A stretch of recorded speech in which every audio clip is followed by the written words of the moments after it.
اور سود کی جو سزائیں ہیں وہ بہت ساری ہیں، اور سب سے کم درجہ جو ہے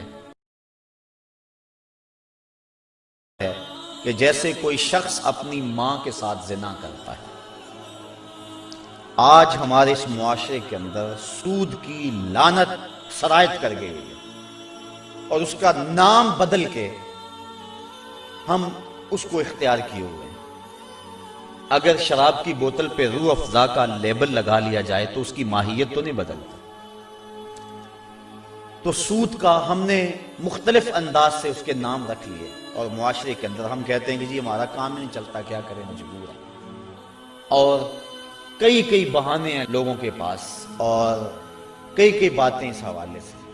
قرب قیامت کے فتنوں کو بیان کرتے ہوئے ارشاد فرمایا کہ قرب قیامت میں اگر کسی کے پاس سود نہیں پہنچے گا تو اس کا دھواں ضرور پہنچے گا، یعنی ایسے حالات بن جائیں گے، لوگ اللہ سے اتنے دور ہو جائیں گے۔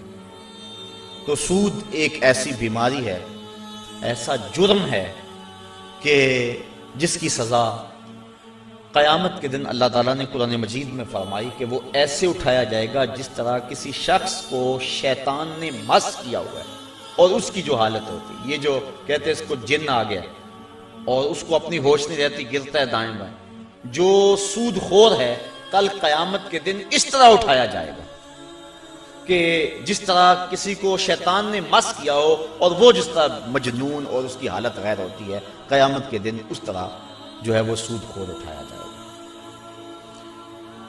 حبیب اجمی بہت بڑا سود خور ہے، گزر رہا ہے سڑک سے، بچے کھیل رہے ہیں، اس وقت کچی سڑکیں ہوتی تھی، تو اس کے پاؤں سے گرد اڑی، تو جب گرد اڑی تو ان بچوں نے کہا پیچھے ہٹ جاؤ، یہ سود خور جا رہا ہے، کہیں ایسا نہ ہو کہ اس کے پاؤں سے اڑنے والی گرد تمہارے اوپر پڑ جائے اور تمہیں جہنم کی آگ میں ڈالا جائے۔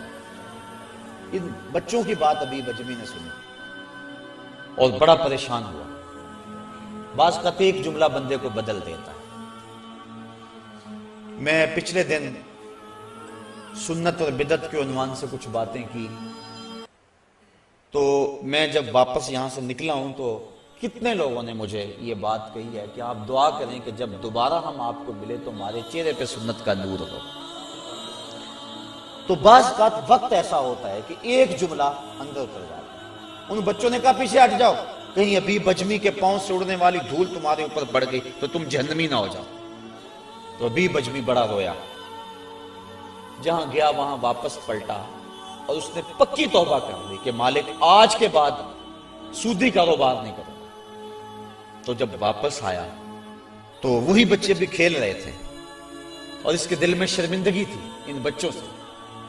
گزرنے لگا تیزی سے تو گرد زیادہ اڑی، تو بچوں نے ایک دوسرے سے کہا اور جلدی جلدی آگے ہو جاؤ، اگر حبیب اجمی کے پاؤں سے اڑنے والی دھول تمہارے بدن کے کسی حصے میں پہنچ گئی تو تمہیں اللہ جنت کی بہاریں عطا فرما دے۔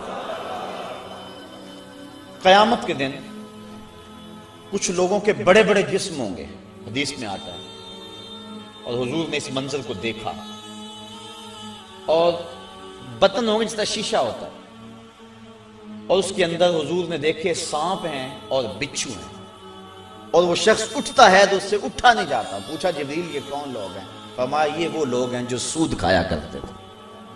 تو سود کھانا، سود کھلانا، سود لکھنا، سود کی رقم پہ گواہ بننا، یہ سارے جرم کے اندر برابر کے شریک ہیں۔ اللہ ہمیں اس لعنت سے محفوظ فرمائے۔ اگر کسی کے کاروبار کے اندر سود کا ایک ذرہ بھی ہے تو وہ جلدی سے اپنے کاروبار کو پاک کر دے، کیونکہ سود میں فائدہ کوئی نہیں ہے، سود میں نقصان ہی نقصان ہے۔